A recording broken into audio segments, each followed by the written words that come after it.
Hello and welcome back to our channel. Today's video I'm going to show you how to fix Discord upload failed. So first of all, you have to check for Discord status if it's working or not.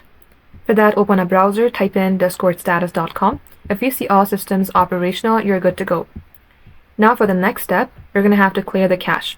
So close your Discord overall, and at the below search bar, type in Task Manager. Open your Task Manager. Then we will look at the all application which are running. If you see simply Discord here, right click onto it, select End Task. Now once it has been ended, you're good to go. Again, come below at the search bar, type in Discord and select Open File Location. In here, right click onto it, select Properties, go for Compatibility, and then select Run this program as an administrator, select Apply and then OK. As you do that, Discord will launch itself. See if it fixes your problem. If it's still not working, then restart your device and try again. It will definitely work.